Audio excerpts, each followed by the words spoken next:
Maisha ya Mtakatifu Teresia wa Yesu wa Avila, mwalimu wa Kanisa. Teresia alizaliwa Avila, Hispania mnamo mwaka 1515. Wazazi wake walikuwa watu wa ukoo bora na Wakristo hodari. Tangu utoto wake, Teresia pamoja na wadogo wake Rodrigo alipenda sana kusoma maisha ya watakatifu. Walivyoona hao wawili wafiadini wakiteswa na kumfia Kristo, walifaulu kuingia mbinguni kwa njia rahisi. Kwa hiyo, licha ya umri wake mdogo wa miaka 8 tu, Teresia alitamani sana kwenda Afrika ili apate kumfia Bwana Yesu katika nchi ya Waislamu. Lakini kwa bahati mbaya, yeye na mdogo wake walipokuwa njiani wakielekea Afrika, mjomba wao aliwawahi akawarudisha kwa mama yao, aliyekuwa na hofu kubwa kuhusu watoto wake. Teresia alifiwa na mamaye alipokuwa na umri wa miaka 12. Akaenda kupiga magoti mbele ya sanamu ya Bikira Maria kumwomba ampokee kama mwanaye. Kutokana na kusoma vitabu vya hadithi za kipuuzi, Teresia akaelekea kulegea kidogo katika ibada na kupenda umaridadi wa kila aina. Ndipo babake alipompeleka akasome katika shule ya masista ili wapate kumlea vizuri, lakini baada ya mwaka 1.5 akaugua sana, ikabidi arudishwe nyumbani.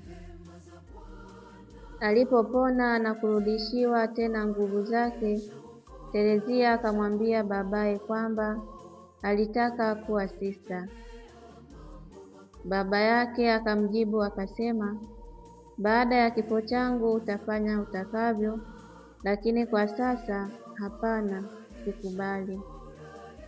Alipopata umri wa miaka 20, Teresia alitoroka nyumbani akajiunga na konventi ya masista wa Karmeli, akapewa jina la kitawa Teresia wa Yesu.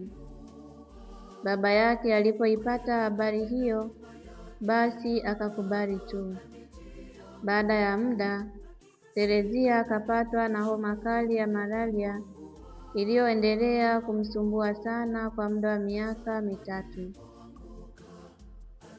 Mwishowe, kwa kuwa daktari alidhani kwamba atakufa, akarudishwa kwao, lakini akapona, akarudi tena utawani. Hata hivyo, tabia yake ikawa imebadilika kidogo. Akaanza desturi ya kuzungumza sana na ndugu na rafiki zake katika chumba cha wageni cha konventi, na kuzungumza kidogo tu na Bwana Yesu. Na kwa hivyo, hali yake ya utepetevu mwingi ilijipenyeza katika maisha yake ya kiroho. Bali baada ya muda, hususa kwa kusoma vitabu vizuri, akaanza taratibu kuugeuza mwendo wake tena, akakomaa kiroho na kusali vizuri zaidi.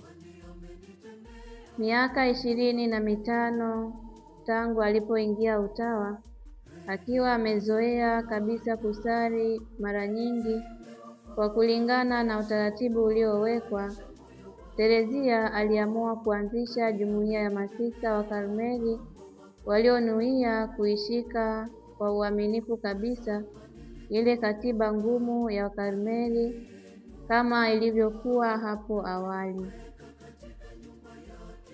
Masista wengi sana walikuwa wamekwisha zoea kuishi kufuatana na katiba ambayo tangu zamani kidogo ilikuwa imeendelea kurahisishwa, na kwa hali hiyo hawakutaka kamwe marekebisho katika namna yao ya kuishi.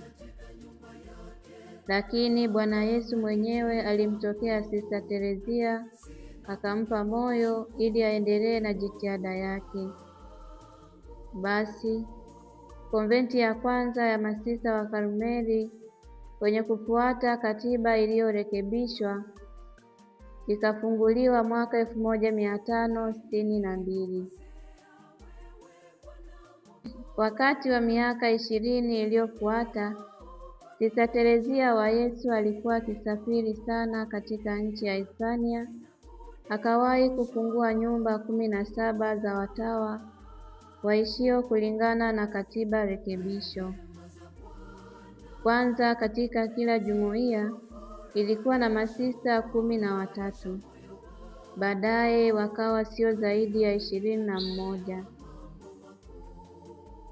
Sala za pamoja, sala za binafsi na hususa sala za moyoni zilikuwa sehemu ya utaratibu wao wa kila siku. Ruhusa ya kuongea ilitolewa kwa nadra, na kujinyima wasile nyama ndiyo iliyokuwa kawaida yao.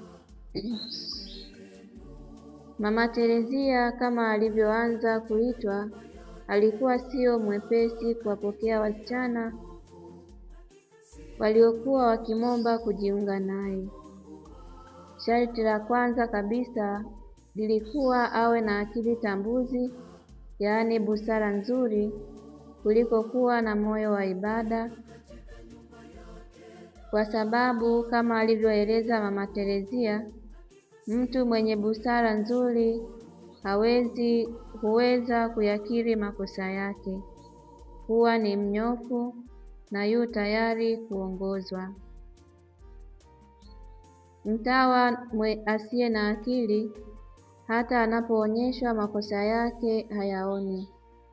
Kwa hiyo kamwe hataelewa kuyafanya yale aliyotarajiwa kuyatekeleza. Jinsi aonavyo yeye na jinsi mambo yalivyo kwake ni sawa tu. Hata kama Bwana wetu mwenyewe angemjalia moyo wa ibada na kumfundisha jinsi ya kufanya sala ya moyoni, ikiwa sista hana akili tambuzi, hangeneemeka kamwe, na badala ya kuwanufaisha wenzake angekuwa mzigo tu. Basi Mungu atuokoe na masista wapumbavu. Ndivyo Mama Teresia wa Yesu alivyofahamu. Aliviandika vitabu vyenye mafundisho mazuri sana kuhusu maisha ya kiroho, navyo vinadhihirisha kwa undani hali halisi ya maisha yake mwenyewe ya kiroho. Barua zake nyingi ambazo zipo bado zaonyesha kwamba kwa tabia alikuwa mpole, mchangamfu na mcheshi. Aidha, alikuwa na moyo wa upendo. Alifariki dunia katika mwaka 1582 na mwaka 1622 akatajwa mtakatifu.